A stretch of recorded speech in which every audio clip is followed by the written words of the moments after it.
Okay, hello everyone. It is June 22nd, 2025, late in the afternoon. By now, you're all familiar with the news of the American strikes against the Iranian nuclear facilities last night, which appear to have been a complete success. I wanted to put this one out because, I have been repeatedly saying about Trump, he has no plan, he has no plan. And with things such as tariffs and Russian negotiations and such like that, I absolutely stand by that. I don't think he has a plan. I have to say, last night what we saw was that for Iran, he had a plan, and it was a good plan, and it was a plan that worked. There was a lot of subterfuge, there was a lot of deception involved. Um, there was a lot of good preparation, logistical preparation, battlefield preparation, diplomatic preparation to pull this off and pull it off so successfully. So I want to take this moment to say, yes, Trump absolutely had a plan on this one. It was a good plan, and the plan worked. Just a few details of the plan. Obviously, the first is logistics. Bombers and assets were moved all throughout the Middle East. Fighters, bombers, refueling tankers, all kinds of stuff like that.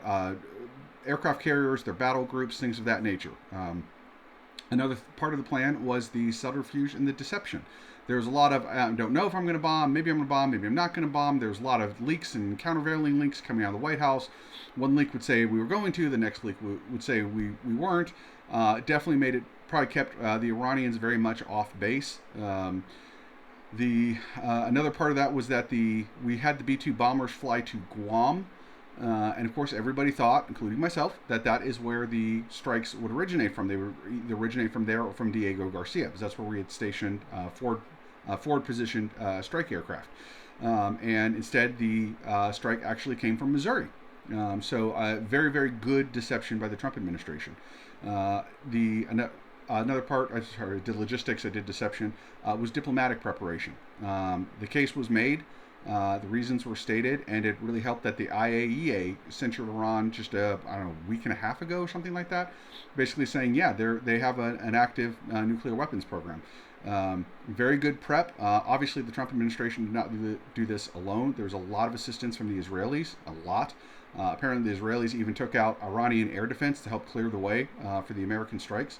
I don't think I have to assume. I think we can very safely say there was Saudi involvement from the Saudis. There has been involvement from the Iraqi government, both to assist us.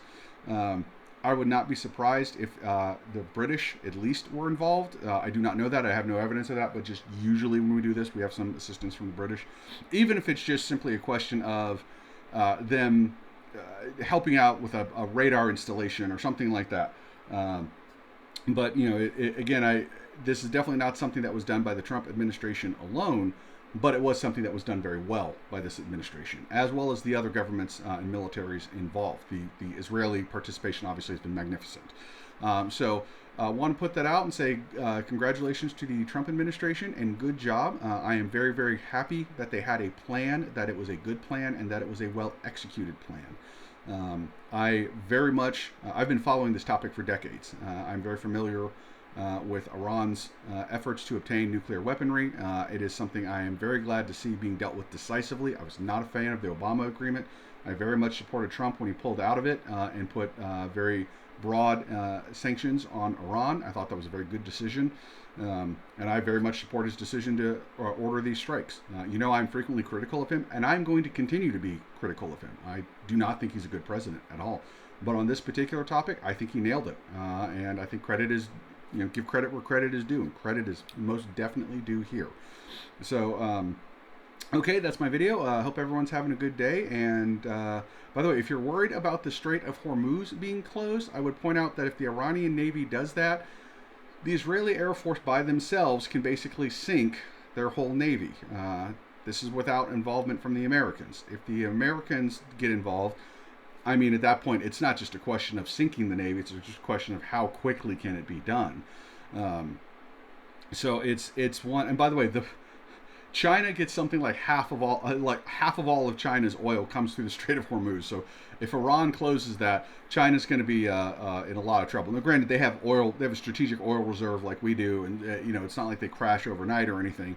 But if this becomes a blockade that were to have any kind of significant length, not like they close it for 12 hours and go back to their bases, but if they close it and for some reason the Israelis and the Americans don't destroy the fleet and the Iranians are able to keep it closed for a while, this would be a huge problem for China, much bigger problem for China than it would be for the United States.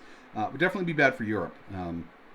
But again, I think the Iranians either won't do it, or if they do it, Netanyahu would be thrilled. He would just, excuse me, have all the pretext he needs to sink the Iranian Navy, which I'm sure he would be quite happy to order.